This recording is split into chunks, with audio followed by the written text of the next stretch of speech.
नमस्कार बच्चों, कैसे हो आप सब लोग। बहुत दिनों के बाद मेरी आपसे मुलाकात हो रही है। तो रेगुलर हमारे क्लास में श्रोत्रावलोकन ऑडियो क्लास में ना बहुत सारे पाठ, पद्य और वाक्यार्थ के जुड़े हुए बातचीत हमारी हो गई है, साहित्य गौरव के जुड़े हुए।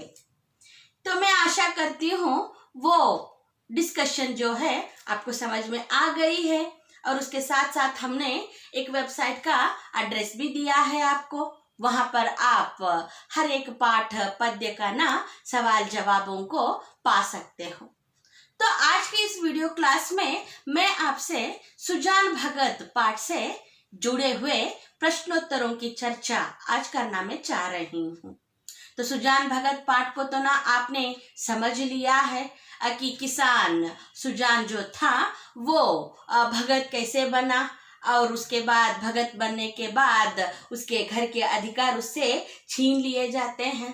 तो बाद में खोया हुआ अधिकार वो किस तरीके से वापस पा लेता है, और अपने बेटों को ना अपने अधिकार को किस तरीके से वो दिखा देता है। तो ये सब विवरण आपने देख लिया है, पढ़ लिया है। तो चलिए आज उस पाठ के जुड़े हुए सवाल जवाबों को लेकर बातचीत करेंगे।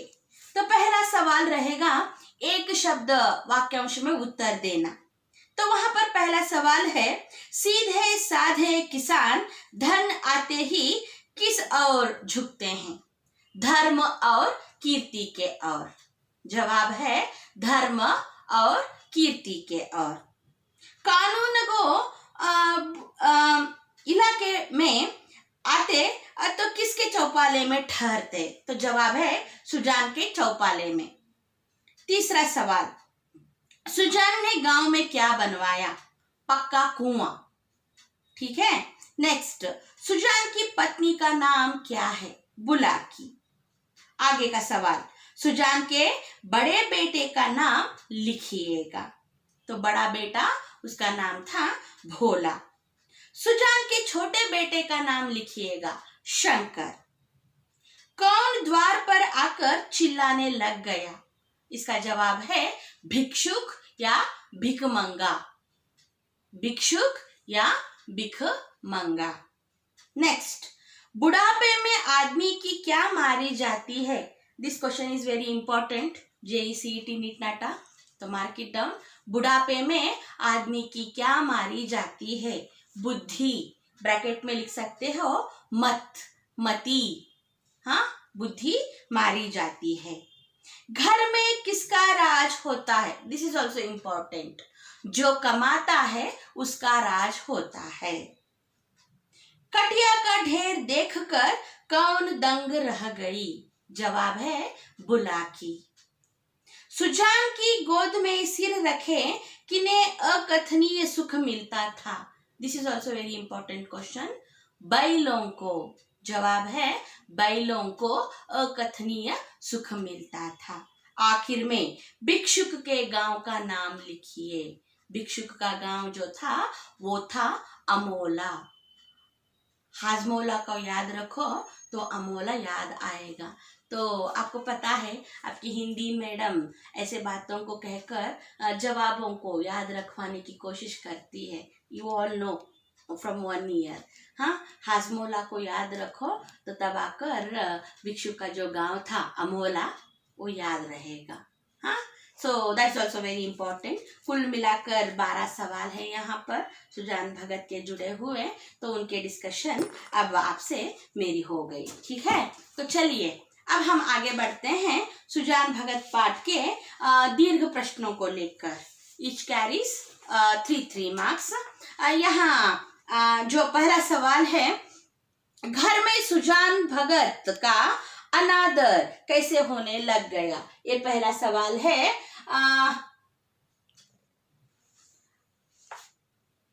तो उससे पहले सवाल है,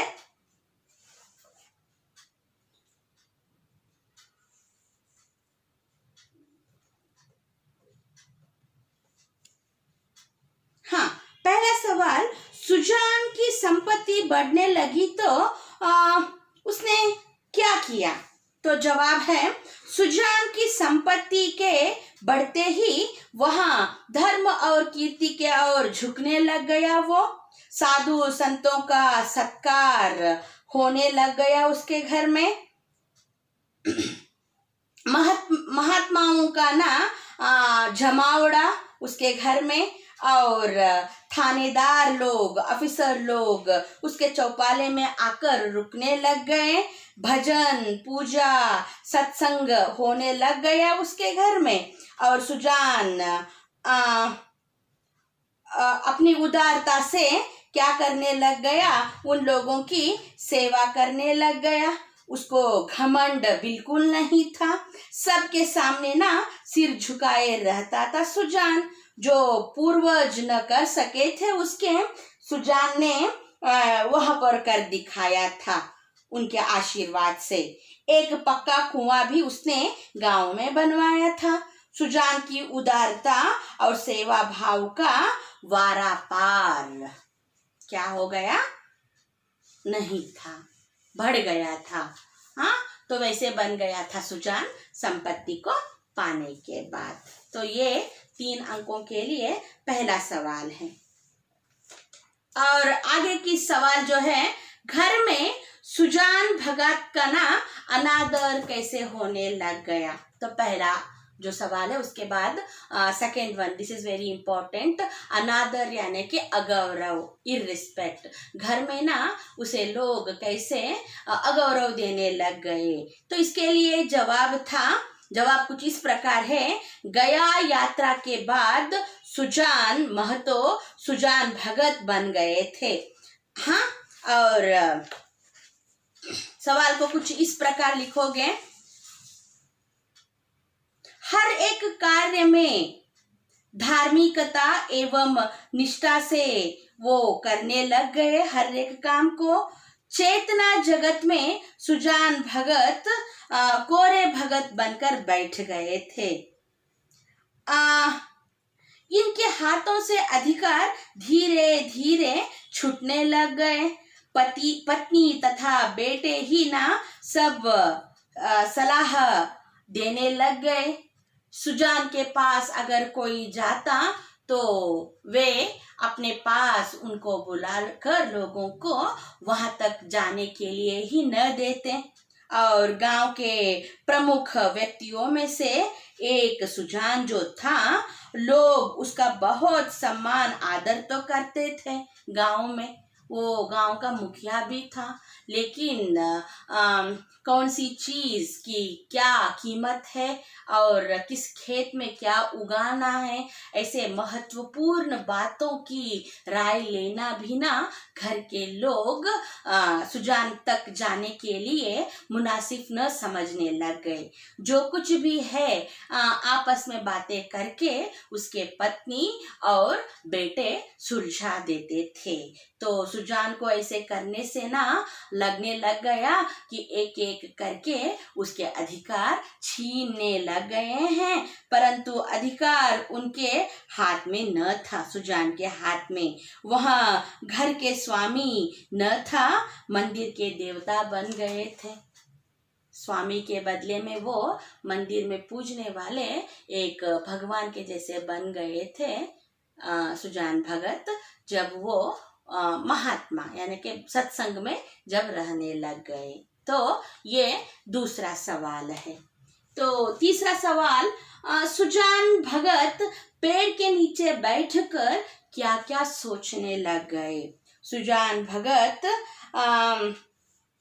पेड़ के नीचे बैठकर क्या सोचने लग गए।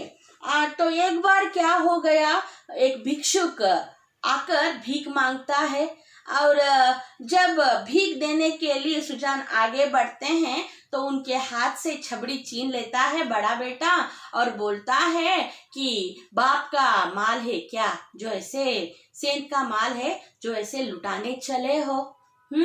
और छाती फाड़ फाड़ के हमने क्या किया है, ये अनाज उगाया है, भीख भीख के जैसी दे दी जाती है, लुटाई नहीं जाती। तो हाथ से जब छबड़ी छीन गई तो सुजान को बहुत ही बुरा लगा, और उन्होंने भिक्षुक से कहा कि अभी आप जाइएगा अभी किसी के हाथ खाले नहीं है तो आपको भिक्षा और दिन दे दी जाएगी। तो ऐसा कहकर जाकर पेड़ के नीचे बैठ गए, सोचने लग गए कि क्या होने लग गया है घर में। हाँ, तो मेरी पत्नी भी अब मेरी बातों को नहीं मान रही है। तो वो आकर डांट सकती थी बेटे को कि उसने ऐसा कुछ भी नहीं कहा, कि मेरा खुद का अपना घर है ये, और इस गृह गृहस्थी को बनाने के लिए मैंने कितना परिश्रम किया है ये सब मेरी पत्नी जानती है। आज बेटे कमाऊ हो गए हैं उसके और उन्हीं की तारीफदारी करने लग गई है। क्या मैं घर का द्वार का कुत्ता बन गया हूँ? तो ऐसा जिंदगी ना मुझे नहीं चाहिए। तो उसको ना सबसे ज्यादा गुस्सा जो है सुजान को अपने पत्नी पर आ रहा था। तो ये सब बातें जाकर वो पेड़ के नीचे बैठकर सोचता है सुजान। ठीक है, तो इसके साथ साथ और कुछ पॉइंट्स अगर आप चाहो तो उसको ना क्या कर सकते हो, बढ़ा सकते हो। तो ये रहे 3 सवाल जवाबों के डिस्कशन। तो चौथा जो सवाल है, सुजान भगत को सबसे अधिक क्रोध बुलाकी पर क्यों आने लग गया? और वेरी इंपॉर्टेंट फॉर 3 मार्क्स, चैत के महीने में खलिहानों में सतयुग का राज। ये जो बात है, ये जो सवाल जवाब है, तो ये बहुत ही महत्वपूर्ण है फॉर 3 मार्क। एंड ये जो सवाल है रिपीटेडली आस्क्ड है, चैत का महीना खलिहानों में सतयुग का राज। तो इन दोनों के सवाल जवाबों के बारे में बातचीत और इस पाठ के जुड़े हुए व्याकरण किसने किससे कहा, इन सभी बातों को ना मैं आपके साथ अगले वीडियो क्लास में आपसे डिस्कस करूंगी बच्चों। तो तब तक के लिए धन्यवाद।